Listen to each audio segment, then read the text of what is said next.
Annapolis. Hi.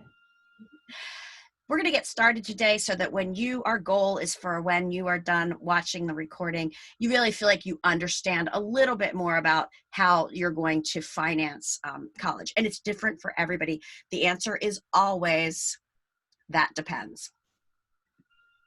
First, we're going to talk about merit aid, financial aid, and scholarships. They're all very different things. As a college consultant, we help our kids find the right fit, find the right school for them, academically, socially, athletically, geographically, but also financially. And we can help with that merit aid piece because that's based on the merits of your student. The financial aid piece is when we start talking about the FAFSA and the CSS profile. And that's a little bit more on you and your numbers that you plug in. And then we have outside scholarships, which I've always called the sprinkles on the sundae, because the most money that you will ever get for college is going to come from the college institution itself. So merit-based aid is a scholarship. It's a financial award that a college-bound student may receive based on their high school success. And this is all things about, did you take tough classes? Did you do well? How was your GPA? Sometimes rankings come into play. And there's always a school profile because, as we know, some schools don't offer the same number of classes, the same number of APs as other schools. So we try to help make sure that the college knows so that the playing field can be leveled. But this is all a discount that a college will use as a recruiting tool to get you to come. So if you pick the right fit, you might qualify for their merit aid based scholarships. Most colleges that are not Ivy League or top in their category, they will offer these scholarships because it's a way to attract you to come, right? You're going to get a little bit of a discount. In this past year, our class of 2020 got over $4 million. We just recalculated today in merit aid scholarships. And it averaged out to be about between 60 and 70,000 in merit aid per student if we removed the full ride kids out of the group. So it's out there and it's substantial, but you just need to find it from the right school. It's tough to get at large colleges because, you know, their budgets are being cut now. They're always a little bit tight on the whole budget scene, but they start at a lower price point, so it can happen. Private scholarships, they do offer academic merit aid between like 10 and 25,000 a year. They want to be competitive with your in-state school. So if you do well, there's a good chance that they're going to attract you by offering you this merit aid. And each school has a net price calculator on their website. So you can go in and get a little bit of an idea of what you need to do as far as both financially and grades and academically wise to see if you can actually qualify for one of their merit aids, one of their merit aid offers. Some of them are more competitive where you have to apply again, maybe do an additional piece like an essay or something. Sometimes students are asked to come down to the college and interview. So that's another level of merit aid. But usually they just come in with your letter of acceptance to the school. Okay. And it's got a much wider criteria than just grades and test scores. Most of them are given right by the admissions office. You get the acceptance letter and they say they're able to give you X, Y, or Z money. And the earlier that you apply, typically the money's more available, okay? Makes a good reason for being prepared and going early. In fact, right now we're working with our juniors who are rising seniors to get them really ready to start applying in the fall.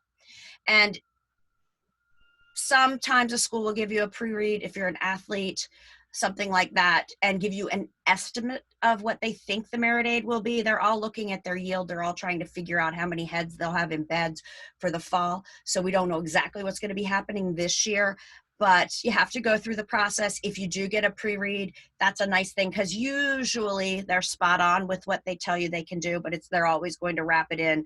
This is an estimate for you. So here's just a little recovery, anywhere from $5,000 to $25,000 a year for 4 years. We always want to ask to make sure it's for all 4 years, and a little bit of bragging about how our kids did in 2019 and 2020.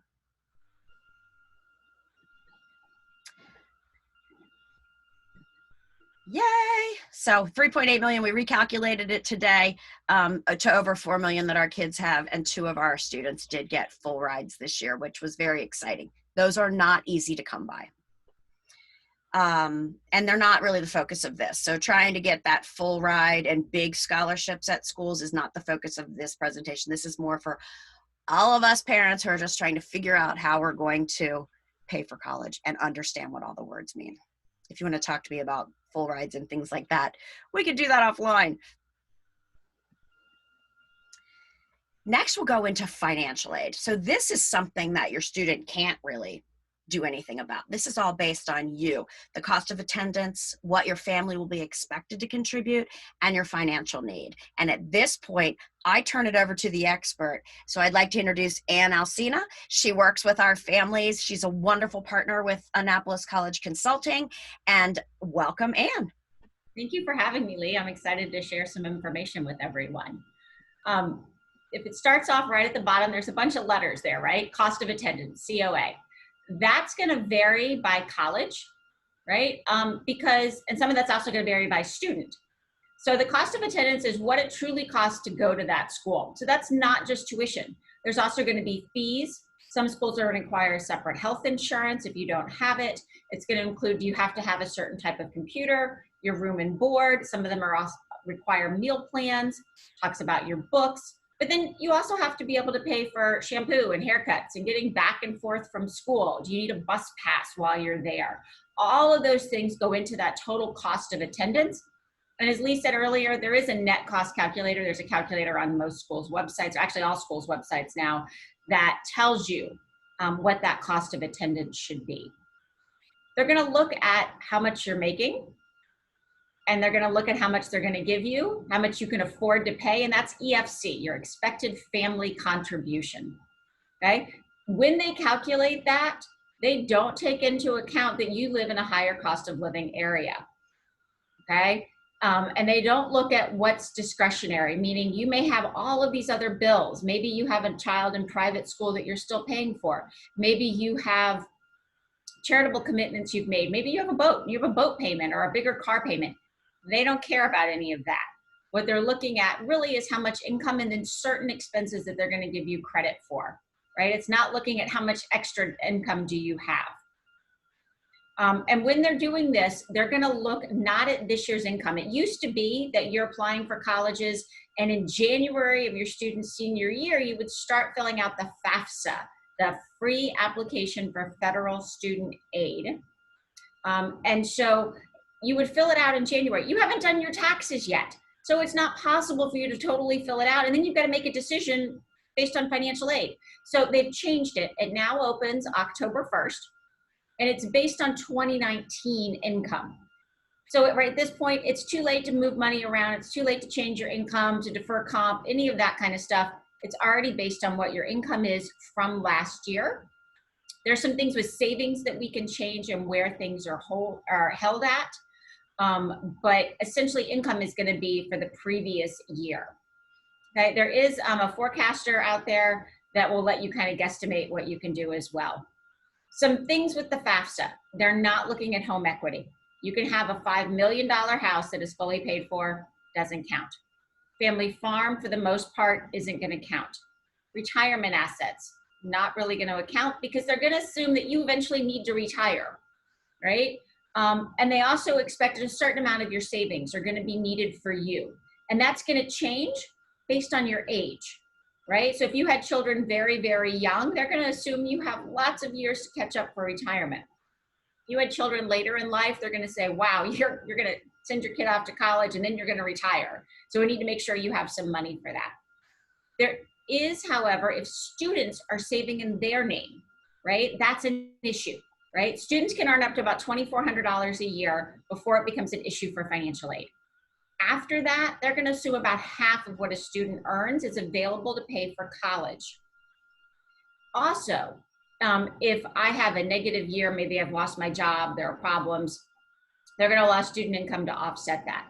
And when it comes to saving for college, if your student has been great and they've worked hard and they've saved a lot of money and it's in their name, they expect a third of that is available for college, which means if your child saved $30,000, they're expected to spend $10,000 of that before you'll see a dime of financial aid. So that's going to reduce your expected family contribution. I'm sorry, increase your expected family contribution by $10,000.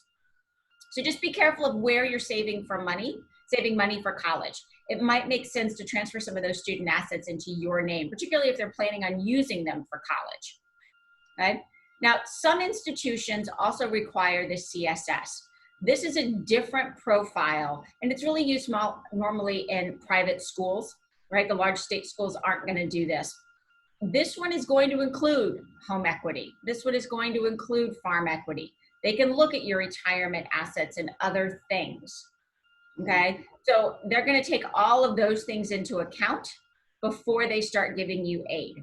And also a difference too, it notes here that both parents' incomes are required. If you're filling out the FAFSA, that's going to be based on both parents if you're married. If you were divorced, the person completing the FAFSA should be the person who has the primary custody. In other words, over 50% of the nights in a year are spent with one parent. That is the parent who fills it out. So it's important if you're divorced or you're getting divorced that you look at that, right? It might be something that you modify physical custody before the child goes off to school, simply so that the parent with the lower income can complete the FAFSA, right? That'll dramatically increase financial aid available if the incomes are very different.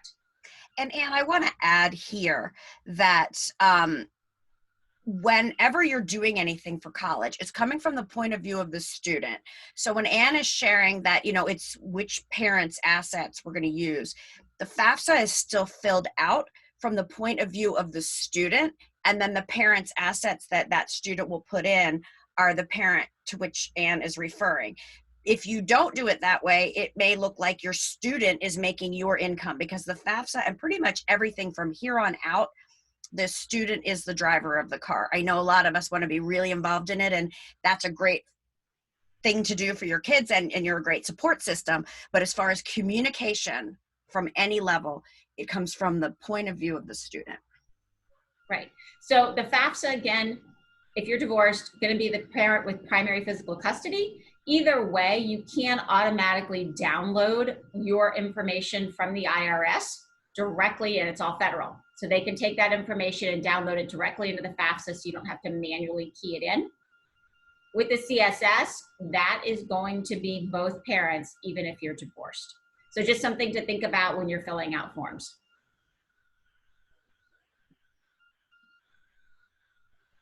Okay, so we touched on this a little bit already.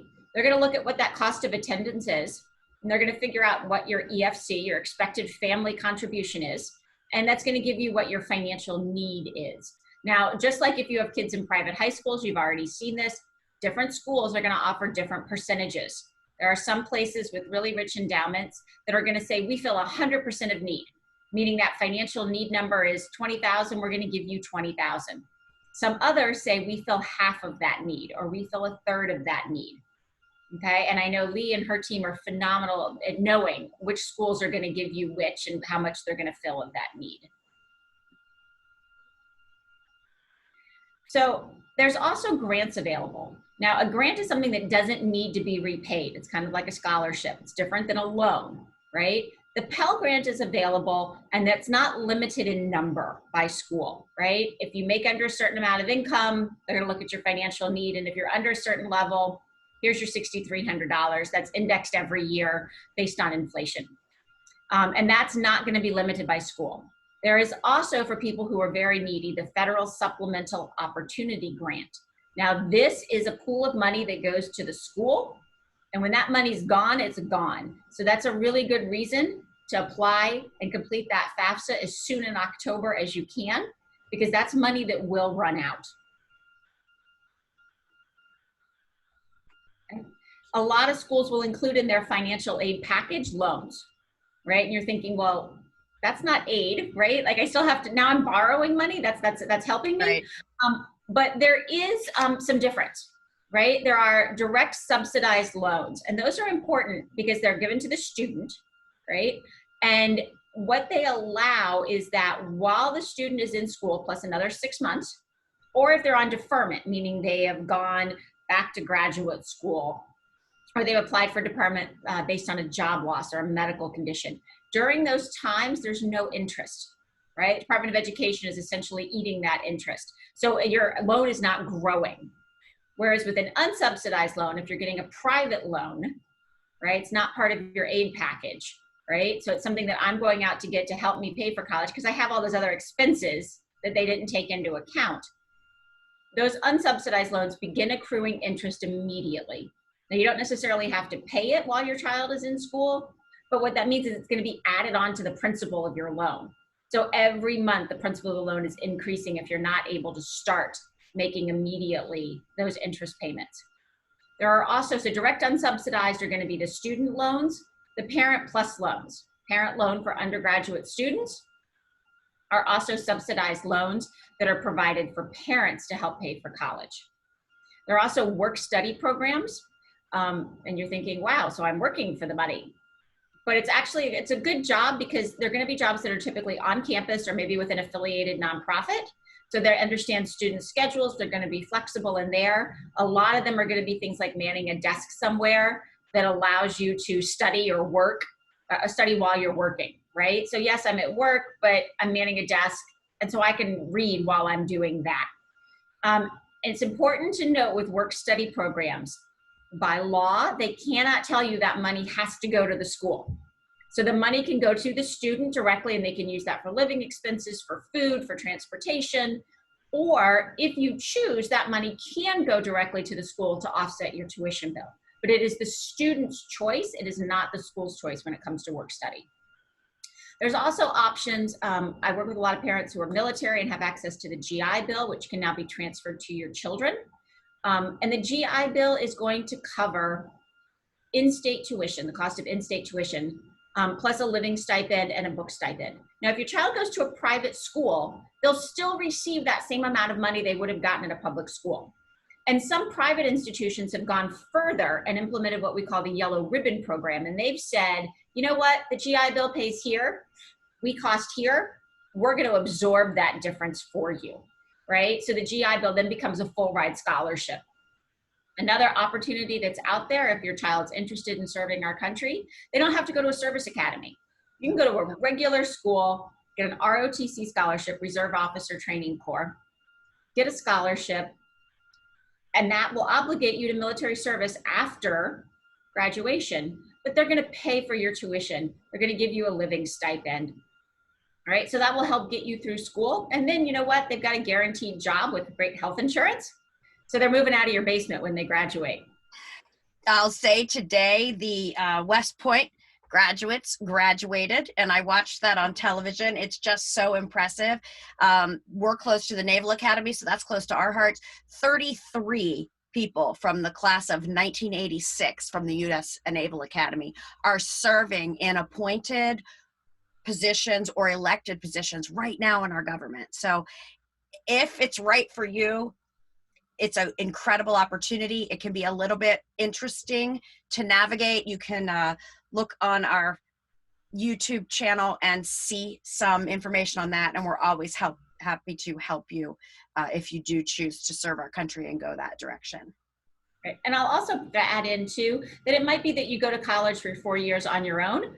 But then when you're looking at medical school or law school, those are still opportunities for the military to step in and pay for law school or medical school for you and then go on and serve in those capacities. Okay.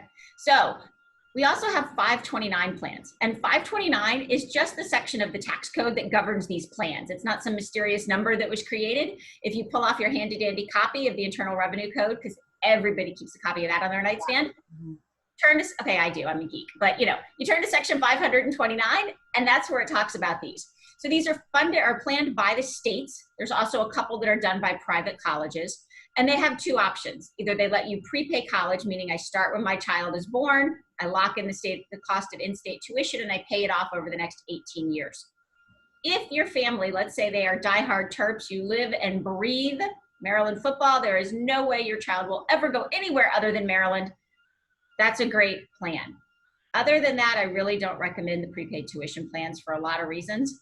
I do love the investment plans, right? So it works almost like an IRA. I'm going to put money in after tax. It's going to grow. When my child goes to college, it comes out tax-free for college. Okay. You can also use it now to pay for private school, K through 12, and some other things. If you are in Maryland and you use the Maryland plan, it's a great plan. You're not paying a commission or fees to investment managers. You get a Maryland tax deduction. You get $2,500 per year, per child, per parent, right? So if mom opens an account and dad opens an account, they can deduct a total of $5,000 a year off their Maryland state taxes. If you make under 141,000, there's also a matching program that you can get where the state will give you either 100, 250, or $500 just for having the account and putting in contributions. And again, all that growth is going to be tax-free if used for college. Now then, what people say is, that's great, I saved all this money, and now my kid Lee was wonderful, my kid got this great scholarship, I don't need it all. What do? Well, you can still pay it out up to the amount of the scholarship. It becomes taxable income to your child, but there's no penalties, right? So maybe that lets your child have a better standard of living.